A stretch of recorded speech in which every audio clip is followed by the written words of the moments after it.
अभी हम क्या देख रहे थे? Sources of finance based on types of capital. Just recap. Sources of finance कौन से है? Own capital and borrowed capital. Own capital again divided into, yes, right, shares and retained earnings. Shares again divided into equity shares and preference shares. Till now we have seen features of shares, features of equity shares, features of preference shares, types of preference shares and retained earnings. Now we are seeing second part, borrowed capital. Okay, last इसमें हमने start कर दिया है borrowed capital. जिसने भी वो नहीं video देखा है पहले वो वीडियो देख लो, यानी आपकी कंसेप्ट क्लियर होगी बोरोड कैपिटल की. हमने लास्ट वीडियो से क्या स्टार्ट किया था? Borrowed capital. उसमें हमने देखा था डिबेंचर. ओके, बोरोड कैपिटल के भी सोर्सेस बहुत सारे हैं. Debenture, accepting deposits, bonds, ADR, GDR, trade credit, financial institutions, commercial bank. उसमें से हमने स्टार्ट किया था debenture, which is a principal source, main source for raising borrowed capital for long and medium term financial need. Debenture हमने देखा था ये एक तरह का क्या है? लोन ही है, जो कंपनी क्या करती है, टुकड़ों में डिवाइड करती है. डिबेंचर जिसके पास रहते हैं, जो परचेस करता है, उसे बोलते हैं डिबेंचर होल्डर. और उसके पास प्रूफ क्या रहता है? Debenture certificate. लास्ट इसमें हमने फीचर्स देखे हैं डिबेंचर के. अभी हम क्या देख रहे हैं? Types of debentures. Types of debentures broadly they are divided into 4 types and again 2 types, यानी 8 टाइप्स है डिबेंचर के. कौन कौन से है देखते हैं. हम स्टार्ट करते हैं. On security basis. On security basis, debentures are divided into 2, secured debenture and unsecured debenture. Secured debenture and unsecured debenture. हमने फीचर्स में देखा था, याद है आपके? पॉइंट सिक्योरिटी, ये पॉइंट देखा था हमने. ओके, उसमें क्या देखा था? That the property of company may be charged as a security for loan amount given by debenture holder. और अगर कंपनी ने किसी कारणवश इंटरेस्ट देने से मना किया या कैपिटल की अमाउंट मैच्योरिटी डेट पे देने से मना किया, तो यहाँ पे डिबेंचर होल्डर क्या कर सकते हैं? वो प्रॉपर्टी सेल कर सकते हैं. कौन सी प्रॉपर्टी? जिसके अगेंस्ट उनके डिबेंचर सिक्योर्ड है. और वो प्रॉपर्टी सेल करके अपना पैसा क्या कर सकते हैं? रिकवर कर सकते हैं. ऐसे डिबेंचर को क्या कहते हैं? Secured debenture. और ये सब उनके डिबेंचर सर्टिफिकेट में लिखा रहता है. They are secured against trust deed. और उसका उल्टा, जिस डिबेंचर को कोई सिक्योरिटी नहीं है, वो क्या है? Unsecured debentures. But now student, it is prohibited by companies act 2013 to issue unsecured debenture. यानी वैसे डिबेंचर, कौन से? अनसिक्योर्ड डिबेंचर अभी कंपनी इश्यू नहीं करती है. तो आप बोलोगे अरे फिर हमें क्यों सीखना है? तो ये पहले इश्यू करती थी, तो आपको पता होना चाहिए, इसलिए सिलेबस में सभी टाइप्स दिए हुए हैं. तो समझ में आया? बहुत ही सिंपल है. सिक्योर्ड डिबेंचर यानी जो डिबेंचर सिक्योर्ड रहते हैं अगेंस्ट एनी सिक्योरिटी, और उसका उल्टा जो नहीं सिक्योर्ड रहते हैं, कोई सिक्योरिटी जिसको नहीं है, वो क्या है? Unsecured debenture. और अभी मोस्टली कौन से डिबेंचर रहते हैं? Secured debenture. ओके, उसके बाद next, on transfer basis. On transfer basis registered debenture and bearer debenture. अभी ये रजिस्टर्ड डिबेंचर देखते हैं. ये ऐसे डिबेंचर है जिनके लिए कंपनी क्या करती है? एक स्पेशल रजिस्टर बनाती है जिसका नाम है रजिस्टर ऑफ डिबेंचर होल्डर्स, जिसमें पूरी जानकारी रहती है. किसकी? तो हर एक डिबेंचर होल्डर की, जैसे name, address, details of debenture holders, all details of their debenture holdings. अभी आप बोलोगे रजिस्टर बनाया तो क्या हुआ?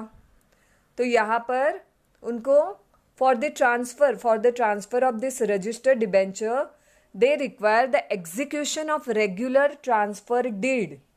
यानी अगर उनको कोई भी अपने डिबेंचर ट्रांसफर करने किसी और नाम पे, किसी और के नाम पे, तो उनको पूरी फॉर्मेलिटी करनी पड़ती है, क्योंकि उनके नाम कहाँ पे तो भी रजिस्टर है, वहाँ से भी उनका नाम हटाना पड़ेगा ना, तो उनको पूरी फॉर्मेलिटी करनी पड़ेगी.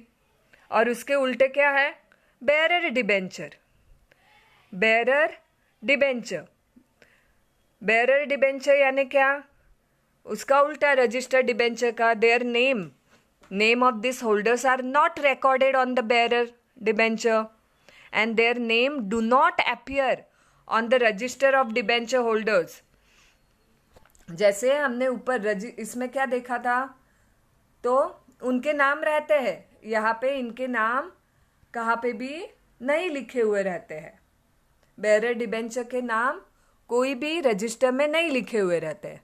दे are transferable by mere delivery. सिर्फ ट्रांसफर ऐसे ही किसी और के हाथ में दे दिए उनका डिबेंचर सर्टिफिकेट, तो वो ट्रांसफर हो गए. फिर यहाँ पे उनका इंटरेस्ट कैसे मिलेगा? तो payment of interest is made by means of coupons which are attach to debenture certificate. यानी किसी को सर्टिफिकेट वो ऐसे ही दे दिया तो उसके ऊपर कूपन रहेंगे, उससे क्या होता है? इंटरेस्ट पेड किया जाता है. ओके, तो ये हो गए on the transfer basis registered and bearer debentures. अभी नेक्स्ट आगे के जो चारों टाइप्स है वो आपने टाइप्स ऑफ प्रेफरेंस शेयर्स में देखे हुए हैं, आपको जल्दी से समझ में आएगा. ये कौन सा है? रीपेमेंट बेसिस पे कौन से है डिबेंचर के types? Redeemable debenture and irredeemable debenture. Redeemable debenture अभी हमने देखा, डिबेंचर ये क्या है? एक तरह का लोन ही है ना, तो वो लोन कभी ना कभी तो कंपनी को वापस देना पड़ेगा डिबेंचर होल्डर को. ऐसे ही पूरे लाइफ टाइम तो यूज़ नहीं करेगी. अगर लाइफ टाइम यूज़ करना ही है तो वो तो इक्विटी कैपिटल, परमानेंट कैपिटल हो गया ना. तो डिबेंचर से क्या रहते हैं? मोस्टली रिडीमेबल रहते हैं, that is payable at the end of some fix period and that period is mentioned on the debenture certificate. कोई फिक्स डेट रहेगी जो डिबेंचर सर्टिफिकेट पे लिखी हुई रहेगी. वो मैच्योरिटी डेट पे कंपनी क्या करती है? डिबेंचर होल्डर को बुलाती है, ले लो अभी भाई आपका पैसा ले लो, हमारा डिबेंचर सर्टिफिकेट वापस दे दो हमें. ओके, तो वहाँ पे कॉन्ट्रैक्ट पूरा हो जाता है, तो वो क्या हो गए? Redeemable debenture. And the provision of repayment is normally made in trust deed. And next repayment basis पे दूसरा कौन सा टाइप है? Irredeemable debenture. This kind of debentures are not repayable during life time of the company. They are repayable. तो कब repay किया जाता है? They are repayable after the liquidation of the company. अगर कंपनी बंद हो गई तब, या फिर अगर if there is any breach of any condition, कुछ कंडीशन ट्रस्ट डीड में है जो अगर कुछ ब्रीच हो गई, वैसा नहीं फॉलो किया कंपनी ने या डिबेंचर होल्डर ने, कुछ कॉन्टिजेंसी अगर अराइज हुई, तो वो डिबेंचर रीपे नहीं किए जाते हैं. That is irredeemable debenture. उसके बाद next on conversion basis. Conversion basis पे कौन से दो टाइप है? Convertible debenture and non convertible debenture. ये भी आपने टाइप्स ऑफ प्रेफरेंस शेयर्स में देखा था. कन्वर्ट करना है, किस में कन्वर्ट कर सकते हैं? प्रेफरेंस शेयर्स था ना, convertible preference share, equity share में कन्वर्ट कर सकते हैं. बस सेम वैसे ही है यहाँ पे, बहुत ही ईजी है. कन्वर्टेबल यानी क्या? तो convertible debentures give right to holder to convert their debentures into equity shares after a specific period of time. Debenture certificate में लिखा हुआ रहता है उतने पीरियड के बाद अगर डिबेंचर होल्डर चाहे तो अपने डिबेंचर किस में कन्वर्ट कर सकता है? किस में कन्वर्ट कर सकता है? इक्विटी शेयर्स में.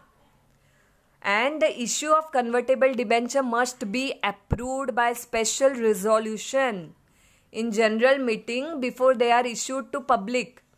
यानी जब पब्लिक को इशू किए जाते हैं ऐसे डिबेंचर, कन्वर्टेबल डिबेंचर, तो उसके लिए स्पेशल रिजोल्यूशन, आपने लास्ट ईयर 11th में पढ़ा हुआ है रिजोल्यूशन यानी क्या, मीटिंग्स में, तो स्पेशल रिजोल्यूशन अप्रूव करना पड़ता है।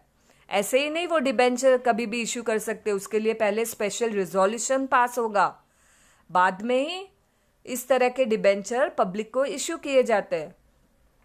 अभी इस डिबेंचर का एडवांटेज क्या है, होल्डर को क्या फायदा है? तो इसका डिबेंचर होल्डर को बहुत फायदा रहता है, क्योंकि इस कन्वर्जन यानी रूपांतर जो होता है डिबेंचर से इक्विटी में, तो उनको equity shares automatically market value में क्या मिल जाते हैं, उनको इक्विटी शेयर्स मिल जाते हैं।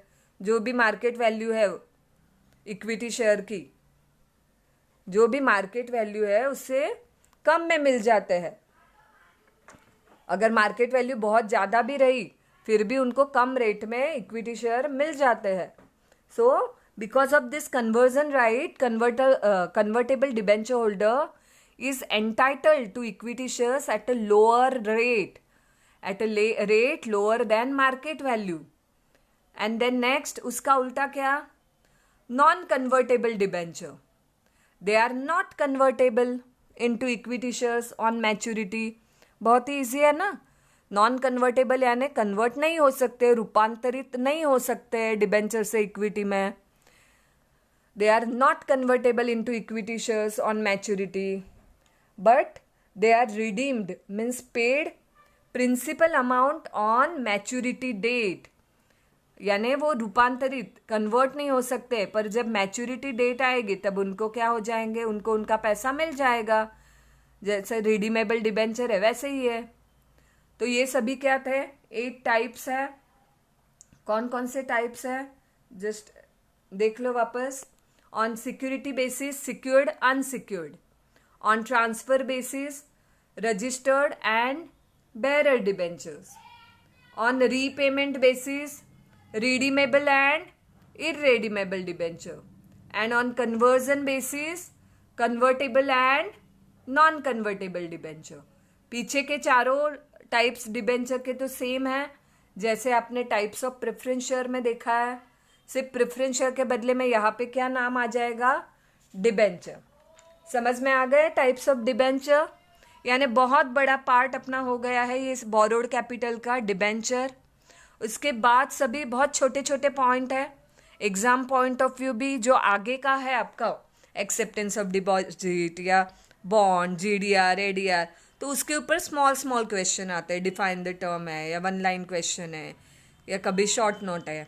पर ये जो सब आज तक अभी हमने देखा था टाइप्स ऑफ डिबेंचर, फीचर्स देखे हमने इक्विटी, प्रेफरेंस, डिबेंचर के, तो उसके ऊपर बड़ा ऐसे क्वेश्चन आता है मोस्टली।